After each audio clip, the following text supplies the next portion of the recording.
Scoring is like a little act of playing God, like creating a world in which audience and people are coming in to live in. My name is Michael Truth Ogunlade. I'm a film composer and sound designer.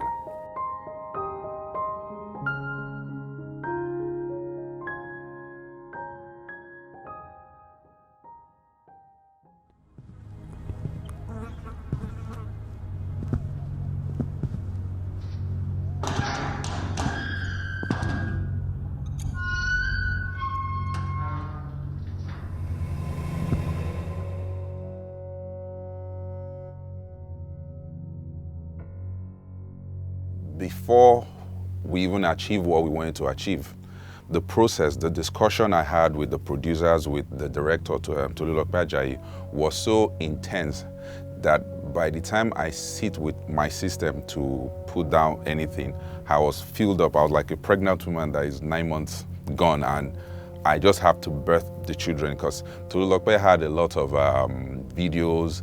I had to watch a lot of videos about the Biafran people, and it's funny that I'm in Nigeria all these years and I didn't know half of what I knew working on the project, because I had to learn about some music, some anthems, some themes that they had back then, and really watching the people, the discussion after, watching Ojukwu. I watched a lot of his interview and to just soak myself into that time. So it was more like a time travel experience for me, going back to the 60s, so much that when it's time to write the music, when I had the video, I was technically living in the 1960s. I try as much as possible to capture things live.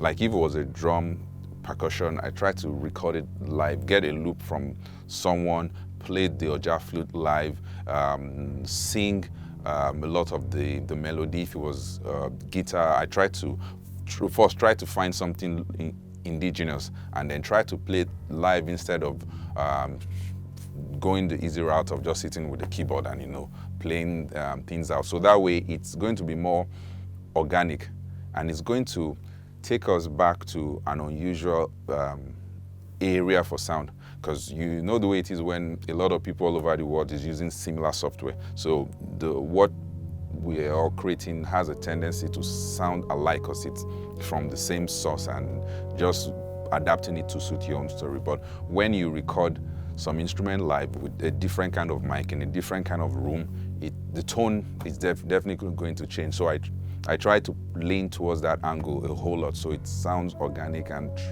a bit sounds crude or unrefined, just like the 1960s expected to be compared to now. So I didn't try to even get a clean, clear, recordings from those sessions. I tried to, leave it as crude, some noise coming in. Let's go with that. So to just make it harsh and nice. And there are certain parts of the song where I use loops from the troops, especially when the scene I can remember now was when Ojukwu was seated on the chair and they took Ifajuna away, because I think the theme was even titled On the Shoulder or something, because now he has made a decision, he has come to a conclusion, but even in that seat he's not comfortable. It's not like, he was smoking a cigar, but it's not a case of, I'm bad like that. It's a case of, he has told him some truth and the weight of his people is on him.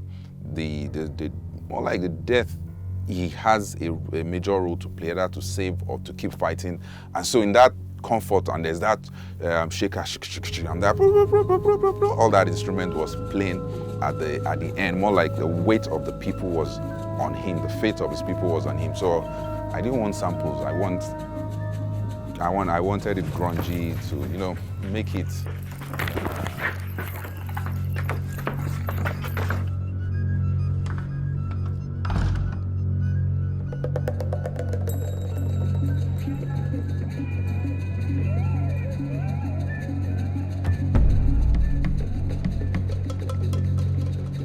something else that was used also was, because it's in the 60s, there wasn't any radio when we entered Ojukwu's office. Not like we established the visual established and the video radio playing, but I made sure there was a sound of a radio, because he's in the middle of a war.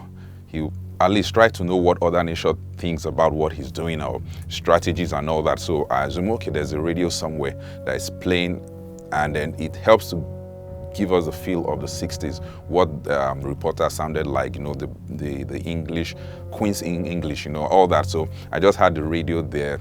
Thank God we didn't see any radio, but it felt good to just hear that. 24 nations have gathered here. The red and white uniforms of Canada are Personally, I learned a lot working on that project.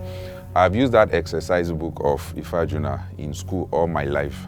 And I just, to be honest, I used to abuse that picture. Like, what's this ugly looking thing? Like, who drew this thing then? It was that day I felt very stupid, like, wow. So I've been carrying this thing about, and the story of this man, I didn't know. I had to go back and, yeah, I saw the video when he won, and the feat he did, like, it was interesting to work and to learn at the same time, and to see people of your countrymen, how tough and the decisions they've made. It was good. I had to put myself in the world of where such music comes from, because one, the story is about a people, or it's about an encounter between two people, but the backstory is about the culture, it's about the people. Yoruba, for example, the culture is set in the East, which is not my tribe, so I had to find a cultural troupe that I know they play like the Oja flute. That's the typical Igbo flute, the tiny one that they play and all that. So I know I can't express myself that way. So I had to get a troupe, played with them, mingled with the troupe. We had dance, we did all that fun. So by the time I leave, I was maybe 20% Igbo guy, if it's possible, that they could call me Emeka or something like that. So, and you know the way music is, or maybe that's the way music worked for me.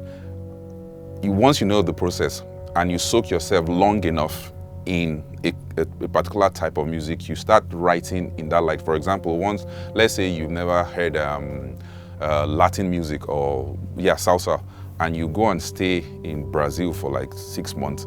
After a while, you start thinking your movement, your composition will lean towards salsa and all that. So that was something I did. We hang out with the cultural troupe, and then when I sat with all the material, all the recordings I have, playing and dancing and all that, I brought that to the studio. And then something else which I also did was to sample the original sound of that of videos from that time, because there's this popular anthem for Biafra, the da da da da da da da da da da da da da da da da da.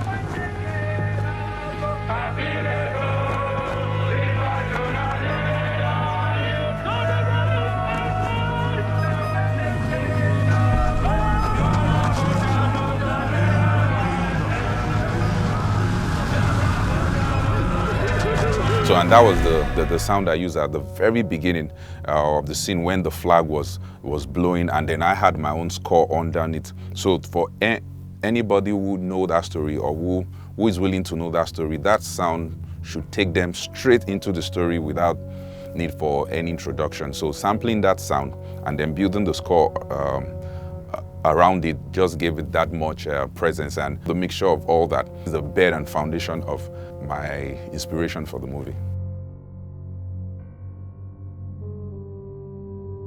I enjoyed working on the project so much that I doubt if people, the producers at Trino Studios, the executive will find it difficult to turn down what has been done. I know that will sound a little bit proud on my part, but it's not just because of me, it's just because it's not every time you work on something and you feel like, wow, if it's not me that worked on this, I would like to meet the person that worked on this project, because it was so seamless, and going through all that process and pouring out my heart into it a whole lot.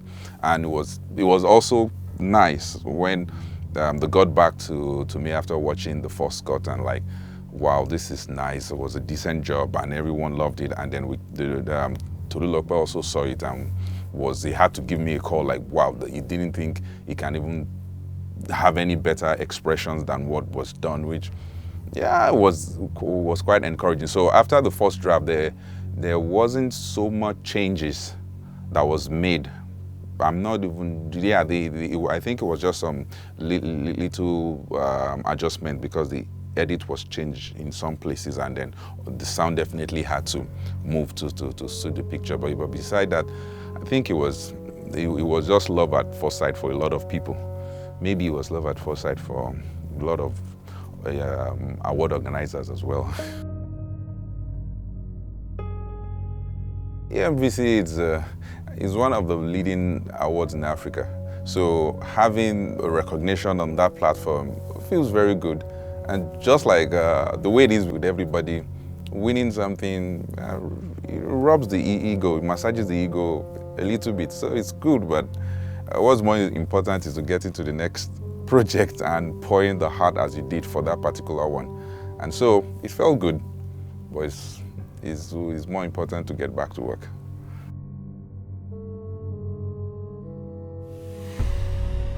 The name Truth comes from the quality of the word itself, because truth resonates simplicity. It's not complicated.